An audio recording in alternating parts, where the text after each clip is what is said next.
शायद इतनी ठंड में पहली बार परीक्षा पे चर्चा हो रही है। आमतौर पर फरवरी में करते हैं,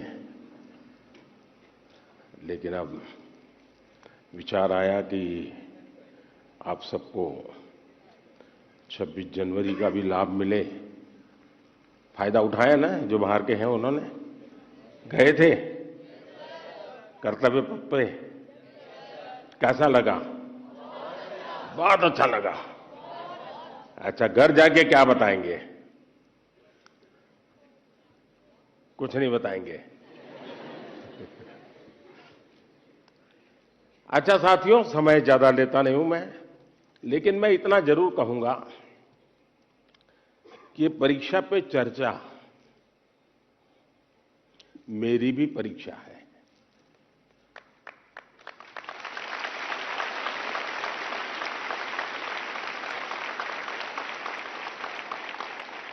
और देश के कोटि कोटि विद्यार्थी मेरी परीक्षा ले रहे हैं और मुझे ये परीक्षा देने में खुशी होती है, आनंद आता है, क्योंकि मुझे जो सवाल मिलते हैं लाखों की तादाद में, बहुत प्रोएक्टिवली बच्चे सवाल पूछते हैं, अपनी समस्या बताते हैं, व्यक्तिगत पीड़ा भी बताते हैं। मेरे लिए बड़ा सौभाग्य है कि मेरे देश का युवा मन क्या सोचता है, किन उलझनों से गुजरता है, देश से उसकी अपेक्षाएं क्या है, सरकारों से उसकी अपेक्षाएं क्या है, उसके सपने क्या है, संकल्प क्या है। यानी सचमुच में मेरे लिए ये बहुत बड़ा खजाना है। और मैं तो मेरी सिस्टम को कहा हुआ है कि इन सारे सवालों को इकट्ठा करके रखिए। कभी 10-15 साल के बाद मौका मिलेगा तो उसको सोशल साइंटिस्टों के द्वारा उसका एनालिसिस करेंगे। और पीढ़ी बदलती जाती है, वैसे स्थितियां जैसे बदलती जाती हैं, वैसे उनके सपने, उनके संकल्पों, उनकी सोच कैसे बहुत माइक्रो तरीके से बदलती है। इसका एक बहुत बड़ा थीसिस, शायद ही इतना सैंपल किसी के पास नहीं होगा जी तक। आप लोग मुझे सवाल पूछ करके भेजते हैं। चलिए, लंबी बातें नहीं करते हैं। मैं चाहूंगा कि कहीं से शुरू करें, ताकि हर बार मेरे पर एक शिकायत आती है कि साहब ये कार्यक्रम बहुत लंबा चलता है। आपका क्या मत है? लंबा चलता है? लंबा चलना चाहिए? अच्छा, मुझे और कोई काम करना नहीं है। अच्छा ठीक है, आप ही के लिए हूं। बताइए क्या करेंगे? कौन पहले पूछते हैं? दुनिया को बदलने की तमन्ना हो अगर, दुनिया को बदलने की तमन्ना हो अगर, दुनिया को नहीं खुद को बदलना सीखे। माननीय प्रधानमंत्री जी, आपका प्रेरक एवं ज्ञानवर्धक उद्बोधन सदैव हमें सकारात्मक ऊर्जा एवं विश्वास से भर देता है। आपके बृहद अनुभव एवं ज्ञानपूर्ण मार्गदर्शन की हम सब उत्सुकता से प्रतीक्षा कर रहे हैं। माननीय, आपके आशीर्वाद एवं अनुमति से हम इस कार्यक्रम का शुभारंभ करना चाहते हैं।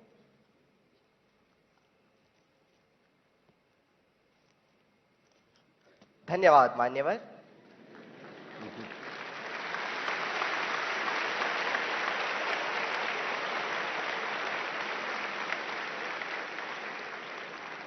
माननीय प्रधानमंत्री जी, अपनी समृद्ध सांस्कृतिक विरासत और स्थापत्य सौंदर्य के लिए प्रसिद्ध शहर मदुरई से अश्विनी एक प्रश्न पूछना चाहती हैं। अश्विनी, कृपया अपना प्रश्न पूछिए। Honorable Prime Minister Sir, Namaskar. My name is Ashwini. I am a student of Kendra Vidyalaya number 2 Madurai, Tamil Nadu. My question to you sir is, How do I deal with my family disappointment if my results are not good? What if I don't get the marks I'm expecting?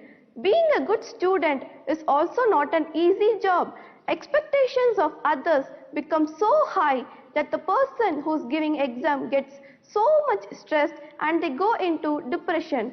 Nowadays, it is common for students to cut their hands and become irritated, and there is no one they could trust with their feelings. Kindly guide me on this. Thank you, sir. Dhanyavad, Ashwini. Honorable Prime Minister, sir. Navtesh Dagur hails from the heart of India's capital, Delhi, the imperial seat of several empires, with its charming blend of a grand medieval history and amazing architectural style. Navtesh is seated in the hall and wishes to discuss an identical issue through his question. Navtesh, please ask your question. Good morning, Honorable Prime Minister, sir. I am Navtesh Jagur of Kendriya Vidyalaya, Pitampura, Delhi region. Sir, my question to you is, how do I deal with my family's situation when my results are not good? Kindly guide me, sir. Thank you very much. Thank you Navdesh. माननीय प्रधानमंत्री जी, संसार को शांति और करुणा का संदेश देने वाले भगवान बुद्ध, गुरु गोविंद सिंह तथा वर्धमान महावीर की जन्मभूमि प्राचीन नगर पटना से प्रियंका कुमारी कुछ इसी प्रकार की समस्या से जूझ रही हैं और आपका मार्गदर्शन चाहती हैं। प्रियंका, कृपया अपना प्रश्न पूछिए। नमस्ते माननीय प्रधानमंत्री जी, मेरा नाम प्रियंका कुमारी है। मैं रवीन बालिका +2 विद्यालय से राजेंद्र नगर पटना से 11वीं की छात्रा हूँ। मेरा प्रश्न यह है कि मेरे परिवार में सब अच्छे नंबर से पास हुए हैं, मुझे भी अच्छा नंबर लाना है। इसके लिए मैं तनाव में चली गई हूँ, इसके लिए आप मुझे मार्गदर्शन दें। धन्यवाद। धन्यवाद प्रियंका। माननीय प्रधानमंत्री जी, अश्विनी, नवतेश एवं प्रियंका यह महसूस करते हैं कि यह महत्वपूर्ण मुद्दा कई छात्रों को प्रभावित करता है और इसे हल करने के लिए आपका मार्गदर्शन चाहते हैं। अश्विनी, आप क्रिकेट खेलती हैं क्या?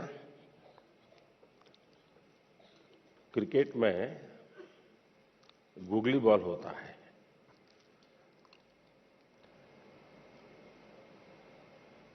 निशाना एक होता है, दिशा दूसरी होती है। मुझे लगता है कि आप पहले ही बॉल में मुझे आउट करना चाहती हो।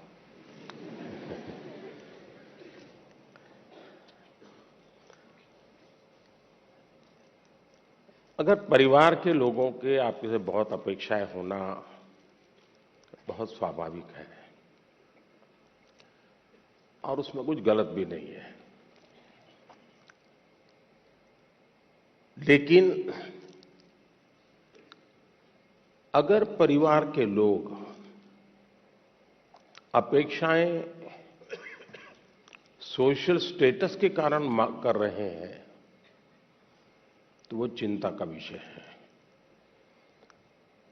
उनका सोशल स्टेटस का उन पर इतना दबाव होता है, उनके मन पे इतना प्रभाव होता है कि उनको लगता है कि जब सोसाइटी में जाएंगे तो बच्चों के लिए क्या बताएंगे, अगर बच्चे वीक हैं तो कैसे उनके सामने चर्चा करेंगे। और कभी-कभी माँ बाप भी आपकी क्षमता को जानने के बावजूद भी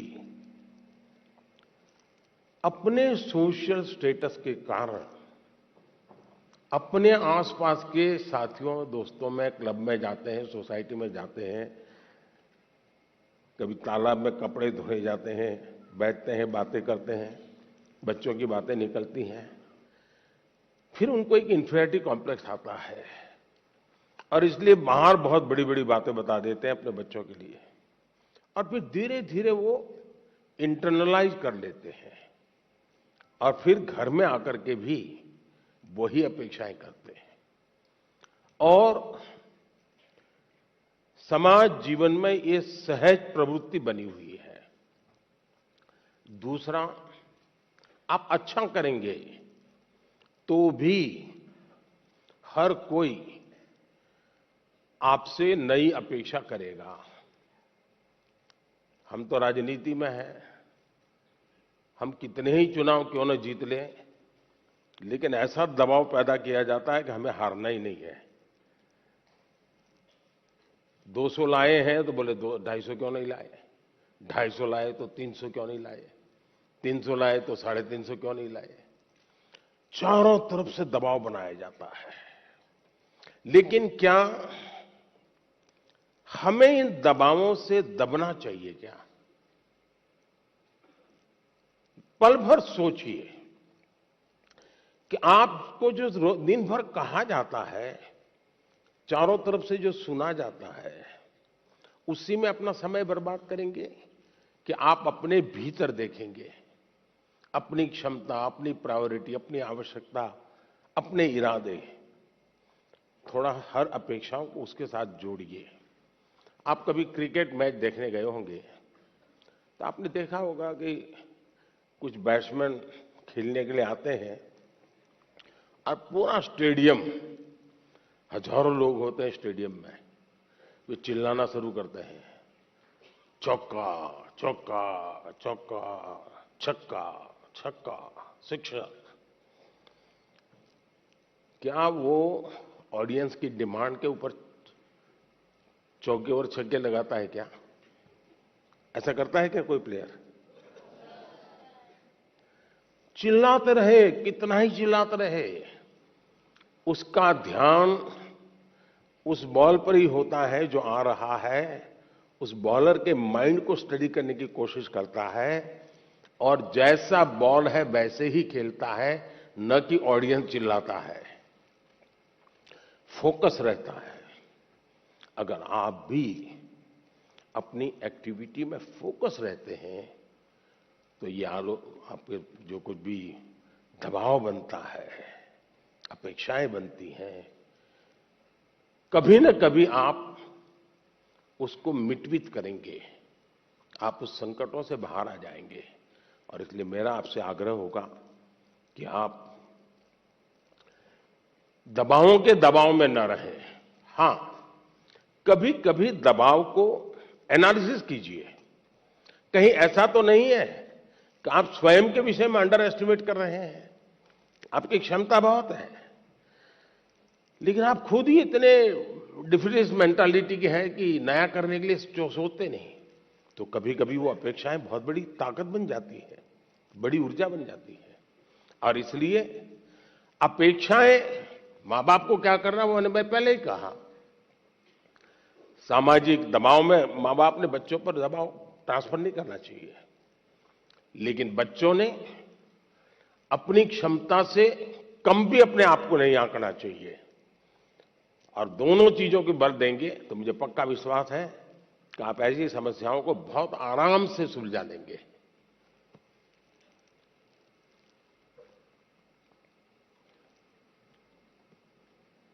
कहां गए एंकर?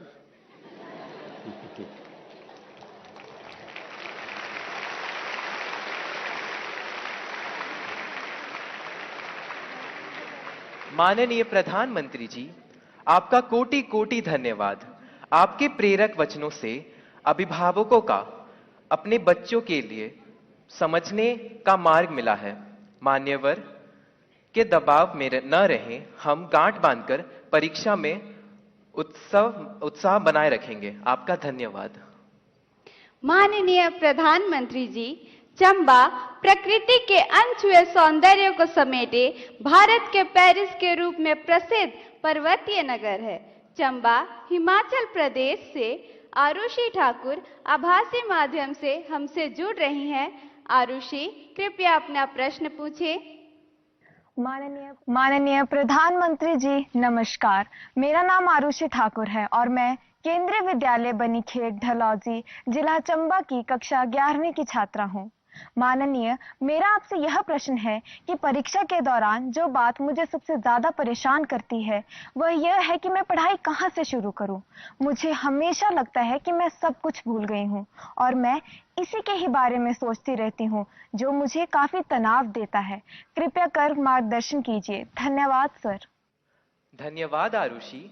माननीय प्रधानमंत्री जी, भारत में धान का कटोरा के नाम से प्रसिद्ध राज्य छत्तीसगढ़ की राजधानी है रायपुर। रायपुर की अदिति दीवान इसी समस्या पर अपनी मन की जिज्ञासा का समाधान चाहती है। अदिति, अपना प्रश्न पूछिए। माननीय प्रधानमंत्री जी, नमस्कार। मेरा नाम अदिति दीवान है और मैं कृष्णा पब्लिक स्कूल रायपुर छत्तीसगढ़ में कक्षा 12वीं की छात्रा हूँ। मेरा आपसे यह प्रश्न है कि मैं इस बात को लेकर चिंतित रहती हूँ कि मुझे बहुत कुछ करना है, लेकिन अंतिम तक मैं कुछ भी नहीं कर पाती हूँ, क्योंकि मेरे पास बहुत सारे कार्य होते हैं। यदि मैं अपना कोई कार्य समय पर पूरा कर भी लूं, तो और ज्यादा परेशान हो जाती हूँ, क्योंकि फिर अन्य कार्यों को करने में या तो बहुत ज्यादा देर लगा देती हूँ या तो उन्हें आगे तक के लिए टाल देती हूँ। मैं यह जानने के लिए उत्सुक हूँ कि मैं अपने सारे काम सही समय पर कैसे पूरे करूं। धन्यवाद। धन्यवाद अदिति। माननीय प्रधानमंत्री जी, आरुषि और अदिति अपनी परीक्षा की तैयारी एवं समय के सदुपयोग पर आपका मार्गदर्शन चाहते हैं। कृपया उनकी समस्या का समाधान करें। माननीय प्रधानमंत्री जी। देखिए, सिर्फ परीक्षा के लिए ही नहीं, वैसे भी जीवन में टाइम मैनेजमेंट के प्रति हमें जागरूक रहना चाहिए। परीक्षा और नो परीक्षा,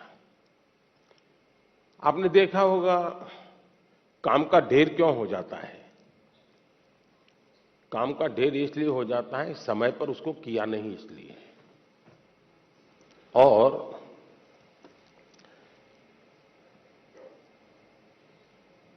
काम करने की कभी थकान नहीं होती है जी।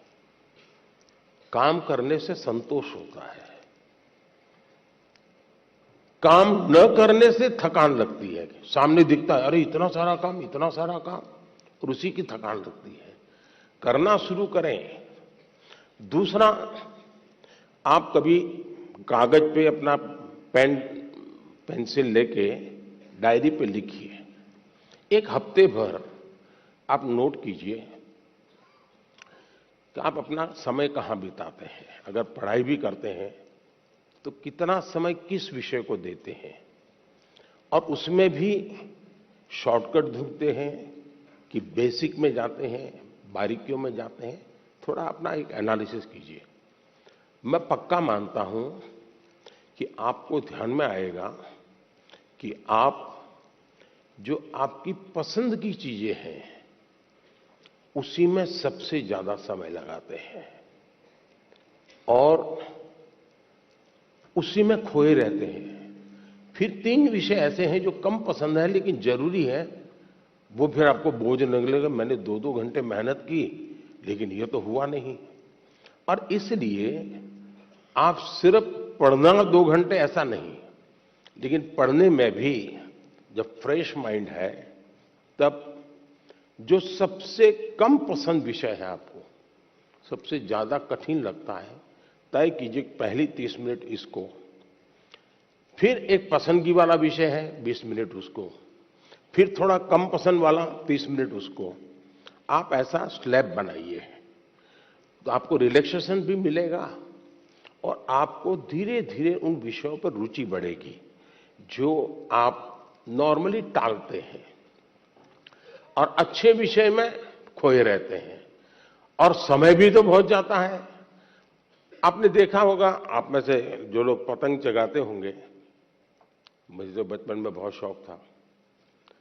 पतंग की जो माजा होता है, धागा होता है, वो कभी एक दूसरे में उलझ जाकर के एकदम से बड़ा गुच्छा बन जाता है। अब बुद्धिमान इंसान क्या करेगा? यूं यूं खींचेगा क्या? ताकत लगाएगा क्या? ऐसा नहीं करेगा। वो धीरे से एक एक तार को पकड़ने की कोशिश करेगा कि खुलने का रास्ता कहां है, और फिर धीरे धीरे धीरे खोलेगा तो इतना बड़ा गुच्छा भी आराम से खुल जाएगा और सारा माजा, सारा धागा एक जैसी जरूरत है वैसा उसके हाथ लग जाएगा। हमें भी उस पर जोर जबरदस्ती नहीं करनी है, आराम से सॉल्यूशन निकालना है। और अगर आराम से सॉल्यूशन निकालेंगे तो मुझे पक्का विश्वास है कि आप उसको बड़े ढंग से करेंगे। दूसरा, आपने कभी घर में अपनी मां के काम को ऑब्जर्व किया है क्या? यूं तो आपको अच्छा लगता है कि जैसे स्कूल से आए तो मां ने सब रेडी करके रखा था, सुबह स्कूल जाना था तो मां ने सब तैयार करके रख दिया था, लगता तो बहुत अच्छा है। लेकिन क्या कभी ऑब्जर्व किया है कि मां का टाइम मैनेजमेंट कितना बढ़िया है? उसको पता है सुबह ये है तो मुझे 6 बजे ये करना पड़ेगा, 6:30 बजे ये करना पड़ेगा, उसको 9 बजे जाना है तो ये करना पड़ेगा, वो 10 बजे घर आएगा तो ये करना पड़ेगा। यानी इतना परफेक्ट टाइम मैनेजमेंट मां का होता है। और जबकि काम सबसे ज्यादा मां करती रहती है, लेकिन किसी काम में उसको बोझ अनुभव नहीं होता है। थक गई, बहुत काम है, बहुत ज्यादा, ऐसा नहीं करती। क्यों? उसे मालूम है कि मुझे इतने घंटे में ये तो करना है। और जब एक्स्ट्रा टाइम मिलता है तब भी वो चुप नहीं बैठती, कुछ न कुछ अपना क्रिएटिव एक्टिविटी करती रहती है। सुई धागा लेके बैठ जाएगी, कुछ तो करती रहेगी, रिलैक्स करने के लिए भी उसने व्यवस्था रखती है। अगर मां की गतिविधि को ढंग से ऑब्जर्व करोगे तो भी आपको एज ए स्टूडेंट अपना टाइम मैनेजमेंट का महत्व क्या होता है। और टाइम मैनेजमेंट ने 2 घंटे, 4 घंटे, 3 घंटे ये नहीं, माइक्रो मैनेजमेंट चाहिए। किस विषय को कितना टाइम देना है, किस काम को कितना टाइम देना है, और इतना बंधन भी नहीं डालने हैं कि बस 6 दिन तक ये करूंगा ही नहीं क्योंकि मुझे पढ़ना है। फिर तो आप थक जाओगे। आप ढंग से उसको डिस्ट्रीब्यूट कीजिए समय को, जरूर आपको लाभ होगा। धन्यवाद।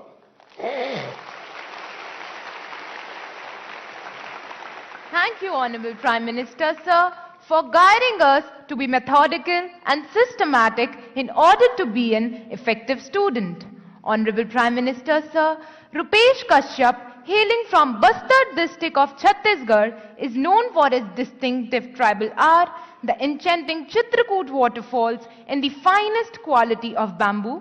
Rupesh is present here with us and needs your advice on a topic that is of vital significance. Rupesh, please ask your question. Good morning, Honorable Prime Minister, sir. My name is Rupesh Kashyap. I am a student of class 9 from Swami Atmanand Government English. Camera उस बच्ची पे लगाइए। हाँ। From Swami Atmanand Government English Medium School, Darwa, District Bastar, Chhattisgarh. Sir, my question is, how can I avoid unfair means in exams? Thank you, sir. Thank you, Rupesh. Honorable Prime Minister, sir, from the heritage city of Jagannath Puri, the spiritual capital of Odisha, famed for its magnificent cone-shaped layout, Rath Yatra, and serene beaches, Tanmay Biswal seeks your guidance on a similar issue. Tanmay, please ask your question. Honorable Prime Minister, sir, Namaskar. My name is Tanmay Biswal. I am a student of Jawahar Navodaya Vidyalaya, Konark, Puri, Odisha. My question to you, sir, is how to eliminate cheating or copying activities of the students during examination. Kindly guide me on this. Thank you, sir. माननीय प्रधानमंत्री जी, रुपेश और तन्मय परीक्षा में अनुचित साधनों के प्रयोग से कैसे बचा जाए, इस विषय पर आपका मार्गदर्शन चाहते हैं। श्रद्धेय प्रधानमंत्री जी। मुझे खुशी हुई कि हमारे विद्यार्थियों को भी ये लग रहा है कि परीक्षा में जो गलत प्रैक्टिसेस होती हैं, माल प्रैक्टिसेस होती है, उसका कोई रास्ता खोजना चाहिए। खास करके जो मेहनती विद्यार्थी होते हैं उनको जरूर इसका बहुत ही चिंता रहती है कि मैं इतनी मेहनत करता हूं और ये चोरी कर करके, कॉपी कर करके, नकल करके अपना गाड़ी चला लेता है।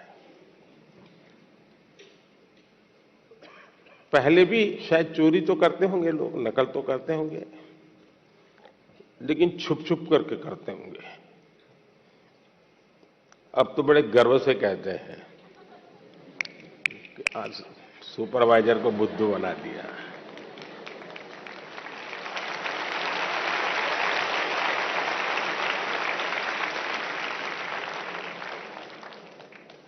ये जो मूल्यों में बदलाव आया है वो बहुत खतरनाक है और इसलिए समाज एज सच ये हम सबको सोचना होगा। दूसरा अनुभव आया है कि कुछ स्कूल या कुछ ऐसे टीचर्स जो ट्यूशन क्लासेस चलाते हैं उनको भी लगता है कि मेरा स्टूडेंट अच्छे तरह से निकल जाए, क्योंकि मैंने उसके माँ बाप से पैसे लिए हैं, कोचिंग करता था, तो वे भी उसको गाइड करते हैं, मदद करते हैं नकल करने के लिए। करते हैं ना? ऐसे टीचर होते हैं ना? नहीं होते? तो बोलिए ना। हाँ। और उसके कारण भी दूसरा मैंने देखा है कि कुछ स्टूडेंट पढ़ने में तो टाइम नहीं लगाते, लेकिन नकल करने के तरीके ढूंढने में बड़े क्रिएटिव होते हैं।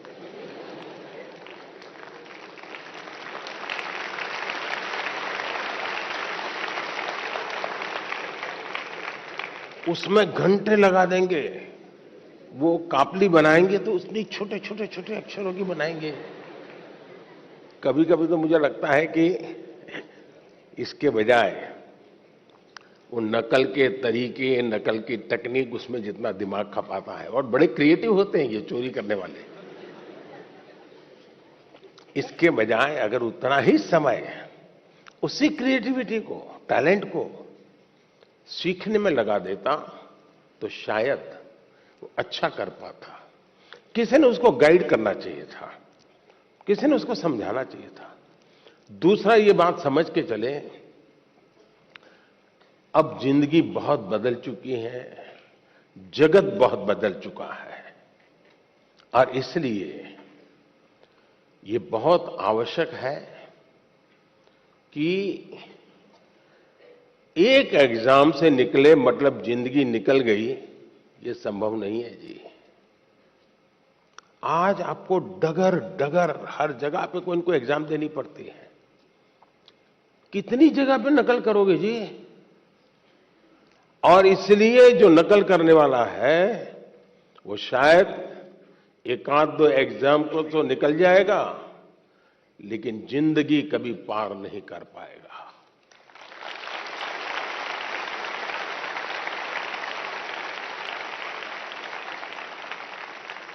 नकल से जिंदगी नहीं बन सकती है। हो सकता है एग्जाम में मार्क्स इधर उधर करके ले आए, लेकिन कहीं न कहीं तो क्वेश्चनेबल होगा ही। और इसलिए ये वातावरण हमको बनाना होगा कि एक आध एग्जाम में तुमने नकल की,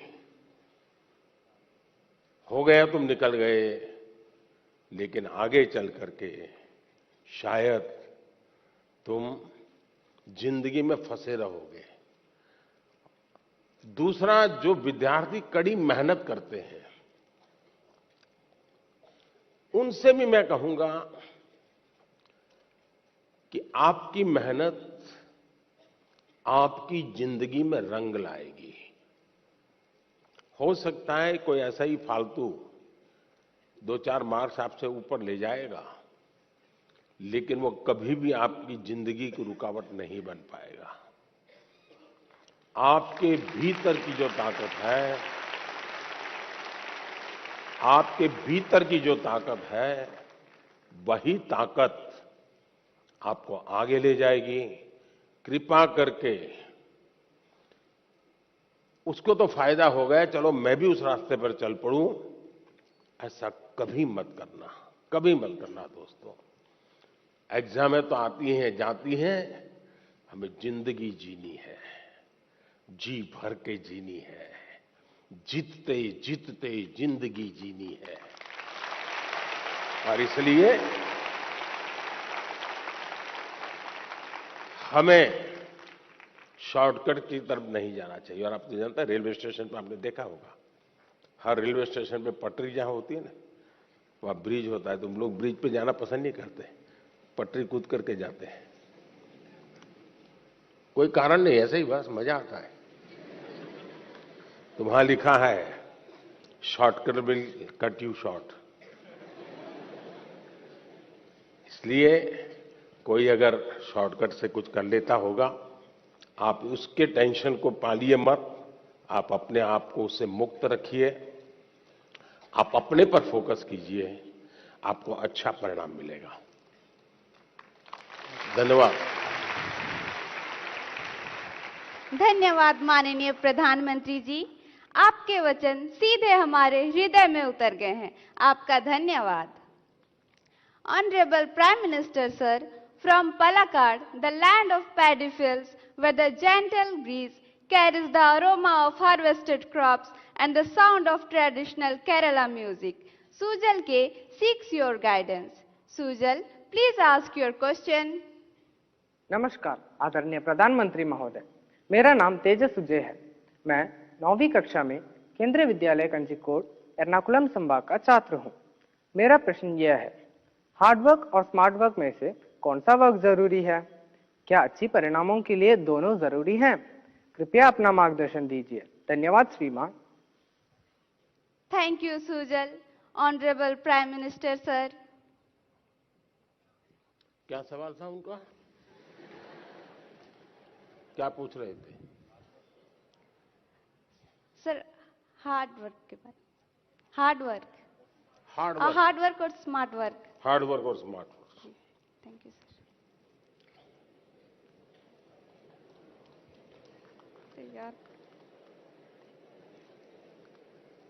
अच्छा, आपने बचपन में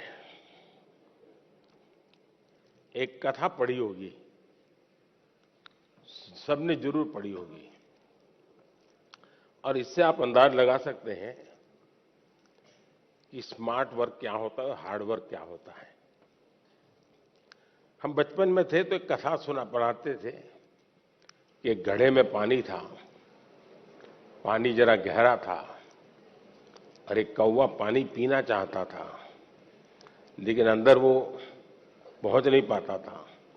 तो उस कौवे ने छोटे छोटे कंकर उठा करके उस घड़े में डाले और धीरे धीरे पानी ऊपर आया और फिर उसने आराम से पानी पिया। सुना है ये कथा? अब इसको आप क्या कहेंगे, हार्ड वर्क कहेंगे कि स्मार्ट वर्क कहेंगे?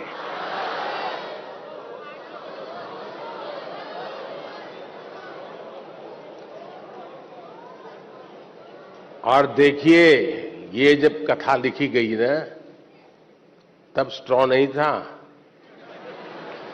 वरना एक कौवा बाजार में जाके स्ट्रॉ लेके आता। देखिए, कुछ लोग होते हैं जो हार्ड वर्क ही करते रहते हैं, कुछ लोग होते हैं जिनके जीवन में हार्ड वर्क का नामो निशान नहीं होता है, कुछ लोग होते हैं जो हार्डली स्मार्ट वर्क करते हैं, और कुछ लोग होते हैं जो स्मार्टली हार्ड वर्क करते हैं।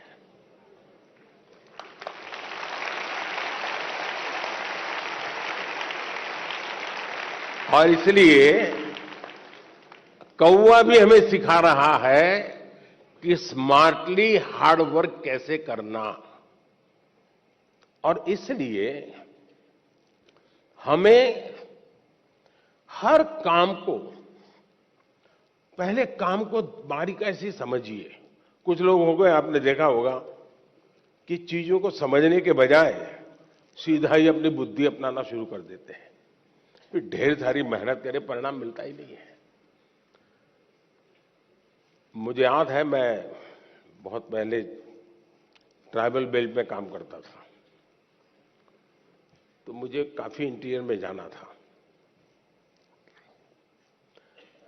तो किसी ने हमें उस जमाने की जो पुरानी जीप होती थी, उसने व्यवस्था की कि आप उसको लेके जाइए।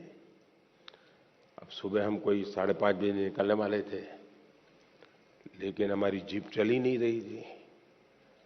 हम अब ढेर सारी कोशिश की, धक्के मारे, ये किया, दुनिया भर का हार्ड वर्क किया, लेकिन हमारी जीप नहीं चली। 7, 7:30 बज गए तो एक मैकेनिक को बुलाया।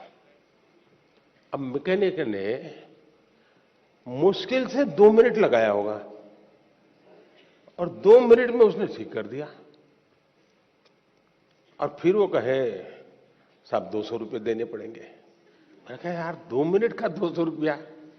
बोले साहब ये 2 मिनट का 200 रुपया नहीं है, ये 50 साल के अनुभव का 200 रुपया है।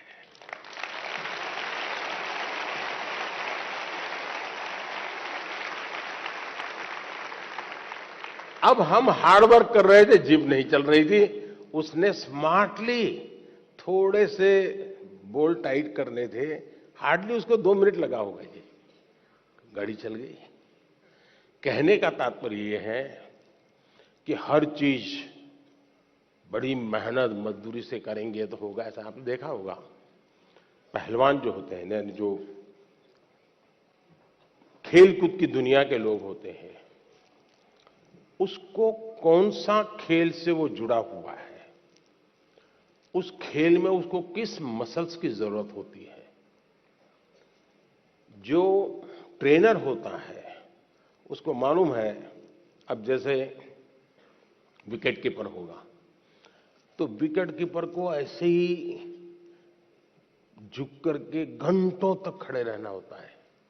अब हमें क्लास में कुछ गलत किया और टीचर कान पकड़ के नीचे बिठा देते हैं, ऐसे हाथ पैर में अंदर डाल के, तो कितना दर्द होता है कि नहीं होता है?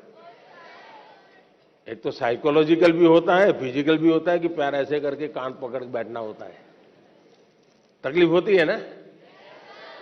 लेकिन ये जो विकेट कीपर होता है ना, उसकी ट्रेनिंग का हिस्सा होता है, उसको घंटों तक ऐसे खड़ा रखते हैं ताकि धीरे धीरे उसके वो मसल मजबूत हो जाए ताकि वो विकेट कीपर के नाते अच्छा काम करे। बॉलर होता है तो उसको उस विधा की जरूरत नहीं है, उसको दूसरी विधा की जरूरत है, तो उसको वो करवाते हैं। और इसलिए हमें भी जिस चीज पे जरूरत है वहीं फोकस करना चाहिए जो हमारे लिए उपयोगी है। हर चीज प्राप्त करने की कोशिश से मेहनत बहुत लगेगी, हाथ पैर ऊंचे करते रहो, दौड़ते रहो, टिकना करो, फलाना करो, जनरल हेल्थ के लिए, फिटनेस के लिए ठीक है।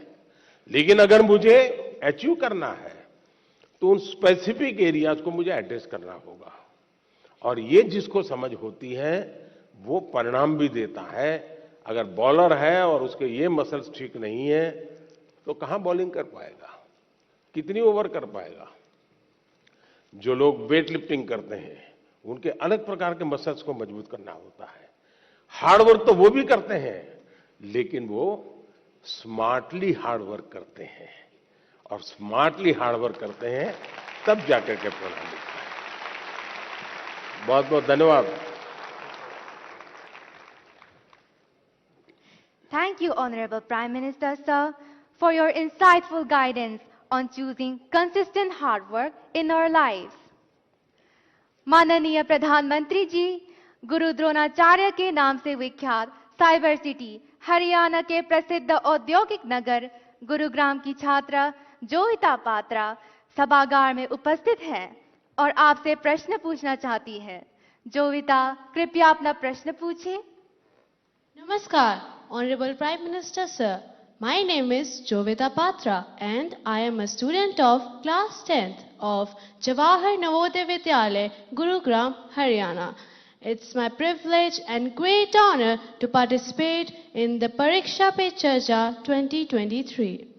Honorable Prime Minister Sir, my question to you is, being an average student, how can I focus on my studies? Kindly guide me on this issue. Thank you, sir. धन्यवाद जोविता। माननीय प्रधानमंत्री जी, जोविता पात्रा एक एवरेज स्टूडेंट आपसे exam में कैसे बेहतर करे इसके बारे में आपसे मार्गदर्शन चाहते हैं। कृपया उनका मार्गदर्शन करें। माननीय प्रधानमंत्री जी। सबसे पहले तो मैं आपको बधाई देता हूं कि आपको पता है कि आप एवरेज हैं।